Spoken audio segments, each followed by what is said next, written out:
Olá, galerinha do Tino, tudo bem com vocês? Eu espero que sim. Estamos em uma quarta-feira para trazer uma síndrome ou transtorno de filmes e séries. Hoje nós vamos falar sobre a ninfomania, que na verdade atualmente é utilizado outro termo que depois eu vou explicar para vocês, que é sobre a hipersexualidade, que é muito bem retratada no filme A Vida Secreta de Zoe. Então, se você quiser saber como funciona, quais são as causas, os sintomas, o tratamento, fica aqui comigo até o final que eu vou contar tudo para vocês.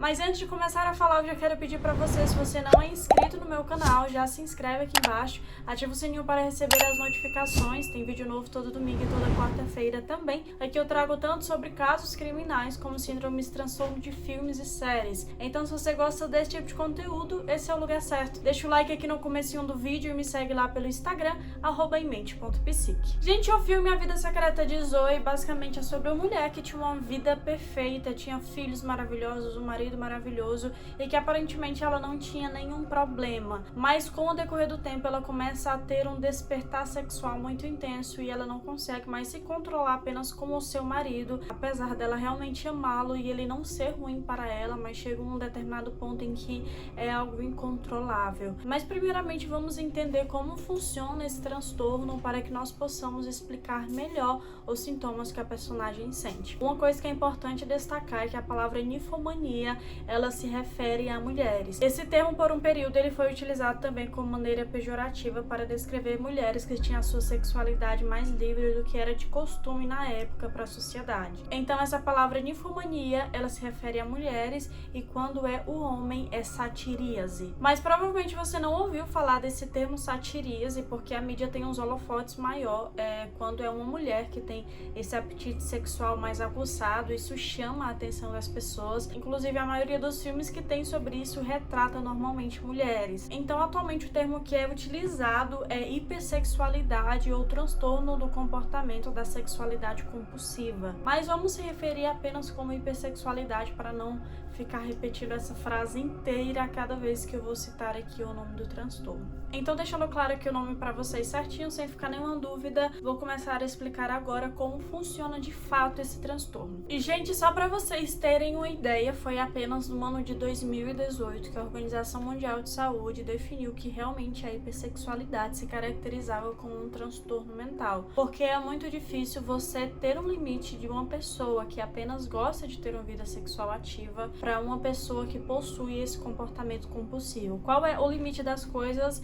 A partir de que momento é que ele começa a ser prejudicial e pode se caracterizar como um transtorno mental? Primeiramente, vamos deixar claro e separar, porque quando uma pessoa, um homem ou uma mulher, gosta de ter uma vida sexual ativa, faz sexo todos os dias, por exemplo, ou até realmente tem a sexualidade de uma forma mais livre, mais aberta, e fala sobre isso e age sobre isso de uma forma muito natural, é muito diferente para uma pessoa que apresenta um comportamento compulsivo. Isso começa a ser um problema quando a vida dessa pessoa começa a ter diversos empecilhos devido a esse comportamento que é incontrolável. Por exemplo, essa pessoa ela pode ter muita dificuldade no trabalho, de formar relações tanto afetivas como de formar laços com seus familiares e amigos, devido a esse comportamento que é sempre compulsivo, e essa pessoa ela vai parecer que nunca está satisfeita realmente. Outra coisa também é que a pessoa pode se colocar em determinadas situações de risco para simplesmente suprir o apetite sexual dela, que é sempre insaciável. Ou seja, como por exemplo, ela se encontrar com algum estranho, ver algum estranho na rua e pode ser uma pessoa que não é boa e ela vai lá, tenta conversar com aquela pessoa para que ela tenha algum tipo de relação sexual com ela, sendo que aquilo pode ser prejudicial porque não se sabe ao certo quem é aquela pessoa, mas mesmo assim a vontade dela é tão incontrolável. Esse comportamento ele se assemelha a outros comportamentos compulsivos. Eu expliquei aqui para vocês antes sobre o TOC, que é o transtorno obsessivo compulsivo, que é quando a pessoa tem determinadas manias e aquilo é algo que ela não consegue controlar, e a gente pode também fazer uma comparação com esse transtorno da hipersexualidade, porque é algo que a pessoa não pode controlar a ter comportamentos em público, inclusive. Tem um filme, gente, que é um filme um pouco mais pesado, que ele retrata, assim, bem na íntegra, que ele é mais pesado do que esse A Vida Secreta de Zoe, que ele conta uma história de uma mulher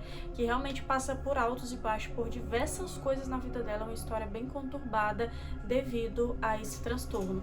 Mas é um filme, gente, que o diretor realmente caprichou na realidade desse filme, que trata ele com muita clareza e sem também nenhuma tentativa de amenizar a gravidade desse transtorno. Essa personagem, por exemplo, desse filme, que o nome desse filme é Ninfomaníaca, ela muitas vezes ela está em um local público e ela começa a se masturbar, ou ela chega para outras pessoas estranhas e ela pede para ter relação sexual com ela. Depois disso, ela até se casa, ela tem uma filha, mas ela acaba deixando a filha dela para ela ir nas ruas encontrar algo que possa saciar seu apetite sexual, mas chega um momento em que a vida dela tá assim, que ela quer tanto sentir aquele prazer que ela sente, que ela começa a recorrer a coisas ainda que são mais absurdas, como por exemplo o masoquismo.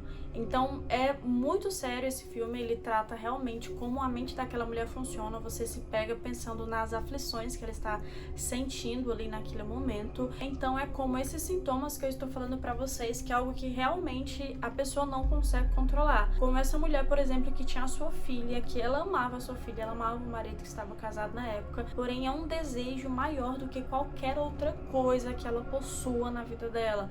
Ela pode deixar o trabalho, pode deixar o namorado, o marido, o filho, para simplesmente suprir esse apetite sexual. Como até tem no filme A Vida Secreta de Zoe, que ela tem uma família perfeita, que ela não quer estragar a família dela, porém mesmo assim ela trai o marido dela diversas vezes, porque é algo que ela não consegue simplesmente dizer não e controlar. Em outras palavras, a hipersexualidade é a falta de controle nos impulsos, nos pensamentos e nos desejos sexuais. Ainda que realmente o desejo sexual seja algo natural, seja algo biológico, tanto para a nossa reprodução, mas quando é algo incontrolável que chega a atrapalhar diversas questões na vida do indivíduo, é que ele pode ser caracterizado como um transtorno. Outra coisa que é muito marcante nesse transtorno é que o vício dela, ela se compara com o vício a outras drogas. Você vê, por exemplo, pessoas que começam a usar drogas, que normalmente começam por drogas leves e vai indo para drogas mais pesadas, e de repente aquela pessoa ela entra em um ciclo vicioso de experimentar drogas que vá proporcionar para ela o mesmo prazer que ela sentiu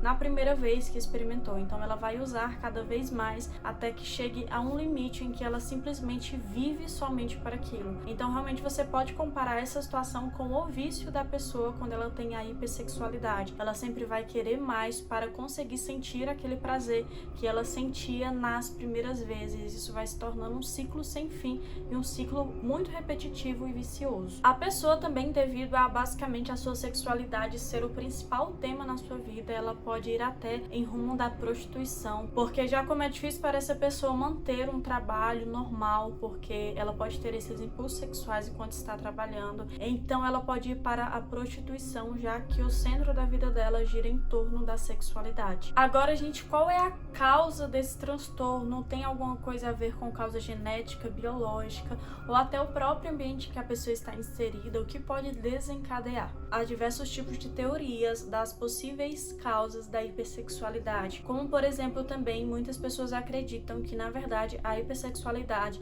ela se desenvolve devido a um trauma que a pessoa teve por ter sofrido algum tipo de abuso sexual, como normalmente na primeira vez em que essa pessoa teve alguma relação sexual foi através de um abuso, então ela desenvolveu esse transtorno para conseguir lidar de certa forma com o trauma. Porque, gente, como diversos outros tipos de transtorno, não se sabe exatamente a causa exata, porque muitas vezes você pode ver variando-se de pessoa para pessoa. Outra coisa também que é muito marcante é que a hipersexualidade ela pode ser um sintoma de outro transtorno, como por exemplo a pessoa possuir bipolaridade e em um determinado momento em que ela está em um quadro de mania, que se você não sabe o que é isso, eu vou deixar aqui embaixo na descrição para vocês, que eu já expliquei certinho o que é a bipolaridade. Então, quando ela está em um quadro de mania, ela apresenta a hipersexualidade. E outra coisa, gente, que também tem causas de pessoas que possuem distúrbios neurológicos, como por exemplo a pessoa apresentar algum grau de demência, ter sofrido algum tipo de traumatismo craniano ou até também a epilepsia. Mas eu não estou falando todas as pessoas que possuem bipolaridade, que possuem traumatismo craniano, que possuem epilepsia, por exemplo, elas têm a hipersexualidade. Não, ela pode ser um um dos sintomas pode ser e não que necessariamente seja, depende de pessoa para pessoa, claramente. Outra coisa também que muitos pesquisadores acreditam é que ela está ligada também a como está o estado emocional da pessoa, porque normalmente pessoas que têm a hipersexualidade, elas têm outros sintomas de outros tipos de transtorno, como a depressão e a ansiedade. Então a pessoa ela pode ir desenvolvendo a hipersexualidade no decorrer da sua vida,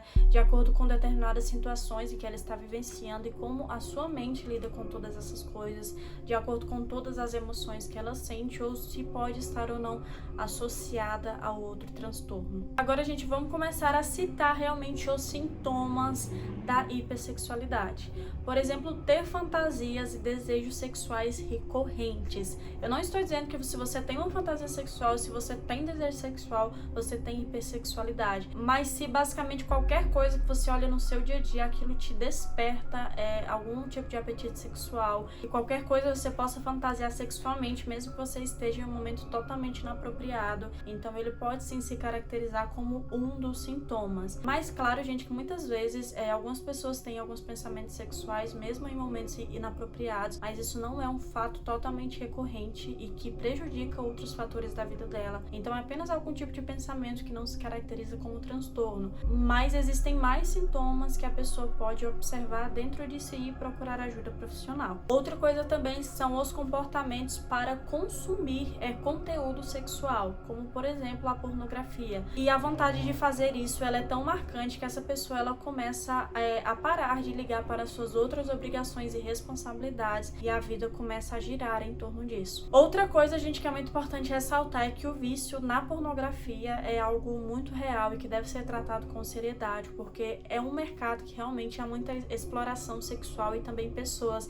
que possuem o vício de pornografia, elas tendem a ver a questão da sexualidade distorcida, como por exemplo, tudo que ela olha, qualquer pessoa que ela olha, ela pode imaginar ali um ato sexual, e ela pode começar a perder a vontade sexual por pessoas reais, por estar inserida nesse mundo de fantasia que trata a sexualidade de uma forma muito irreal e fantasiosa. Eu apenas aqui abri um parênteses para vocês, porque consumir a pornografia de uma maneira muito frequente, que pode desencadear um vício, a pessoa ela pode ter diversos problemas também na vida sexual da vida real, como até a própria ejaculação precoce ou até dificuldade para ejacular quando está com uma pessoa real. Outro sintoma também são quando os comportamentos sexuais eles ocorrem quando a pessoa ela está emocionalmente instável, quando está irritada, quando está depressiva, ansiosa. Então ela começa a ter esses comportamentos sexuais recorrentes para servir como uma forma de fuga da realidade. A pessoa também ela pode se envolver sim em esforços constantes para controlar os seus impulsos sexuais, as suas vontades e fantasias, mas mesmo ela tentando de diversas maneiras, ela não consegue controlar a si mesma. A frequência e a intensidade das fantasias sexuais pode prejudicar a pessoa em diversas áreas da vida dela, como eu já falei para vocês anteriormente, e também prejudicar aos outros. E outra coisa também que é muito marcante é de pessoas que, apesar de estarem em um relacionamento bom, de amarem a pessoa que está do lado, ela costuma trair essa pessoa frequentemente, e depois da traição ela se sente envergonhada por isso, mas é algo que ela simplesmente não consegue evitar. Como até nesse próprio filme, gente, a personagem, como eu falei pra vocês, ela tem um casamento bom, ela ama o marido, ela está em uma vida boa, porém mesmo assim ela tem esses impulsos e trai o seu marido com um amante, depois ela arranja outro amante, é uma coisa que ela não consegue controlar. E até no finalzinho do filme, o marido descobre todas essas traições, ele fica com raiva claramente, ele se separa dela e ela então vai procurar ajuda profissional.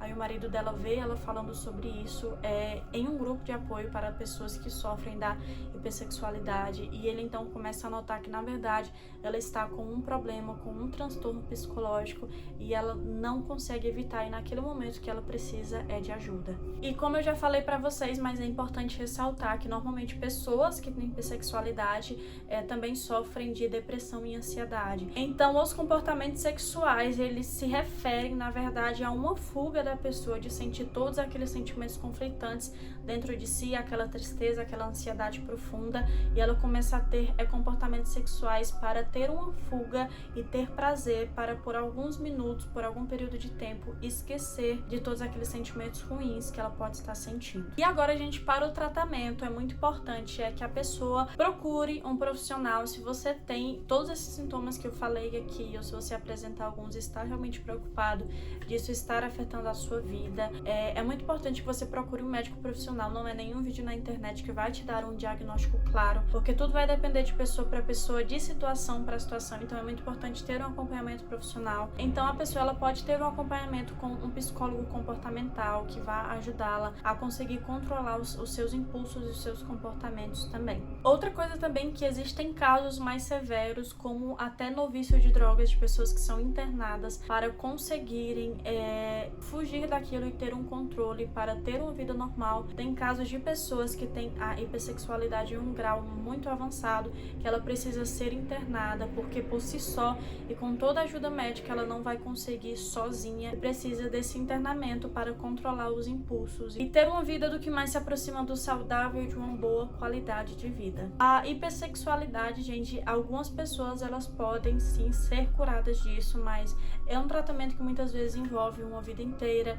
Ele pode ser crônico, em um momento a pessoa está bem, em outro momento ela não está mais, em um momento ela está conseguindo controlar, em outro momento ela não consegue mais. Então é muito importante ter esse acompanhamento para que a pessoa consiga lidar com esses altos e baixos da vida. E quando a pessoa sofre de hipersexualidade com outros transtornos também associados, como a depressão, a ansiedade ou até a bipolaridade, ela pode tomar alguns medicamentos psiquiátricos para que também sejam tratados esses sintomas biológicos. Porque é claro que não há um remédio que trate especificamente da hipersexualidade. Então é isso, gente. Esse foi o transtorno de hoje. Eu espero que vocês tenham gostado.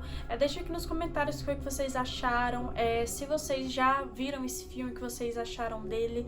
Também se você tem alguma dica de alguma síndrome ou transtorno de filmes e séries que você viu em algum lugar e achou bem legal, pode deixar aqui nos comentários para eu trazer um próximo vídeo para vocês. Eu te agradeço por ter assistido até o final. Te espero aqui no próximo vídeo. Valeu, valeu e tchau, tchau!